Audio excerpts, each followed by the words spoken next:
Del film mi ha colpito particolarmente il fatto che il protagonista Ennio Doris riesca a essere sempre positivo in ogni situazione e riesce a incentivare anche le persone che gli stanno attorno. Gli studenti dell'Istituto Riccati Luzzati di Treviso in aula magna come al cinema per vedere il film Ennio Doris c'è anche domani. La fondazione che porta il nome del fondatore di Banca Mediolanum ha infatti lanciato un progetto educativo rivolto alle scuole secondarie di tutta Italia, con l'obiettivo di ispirare i giovani attraverso la storia e i valori dell'imprenditore di Tombolo. L'evento, patrocinato dalla Regione Veneto, ha visto la partecipazione della figlia Sara Doris, presidente della Fondazione Ennio Doris e vicepresidente di Banca Mediolanum, e della moglie di Ennio, Lina Tombolato. L'esempio concreto della vita di Ennio Doris è stato l'esempio di un uomo, di un ragazzo che è provenuto da una famiglia molto umile, anzi povera, oserei dire, e che nella vita ha realizzato una grande impresa, una grande avventura, cambiando quindi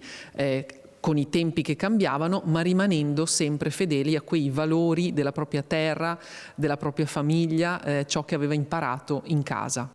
Il progetto è stato presentato proprio a Riccati Luzzati di Treviso, la scuola frequentata dallo stesso fondatore di Banca Mediolanum. Vedere i registri di classe con il suo nome, poterli proprio toccare, mi ha dato una fortissima emozione perché rappresentano quel Ennio che io non avevo conosciuto, l'Ennio ragazzo, io ho conosciuto l'uomo adulto, per cui bellissimo. E aveva dei voti eccellenti. Aveva dei voti eccellenti soprattutto in matematica perché era un talento naturale in matematica e difatti guardando i registri erano 9, 10, 9, 10, poi sempre 10. La moglie dell'imprenditore si augura che il film possa trasmettere ai ragazzi i valori e i messaggi che il marito ha portato avanti per tutta la vita. Io spero che i giovani ricevano proprio quel forte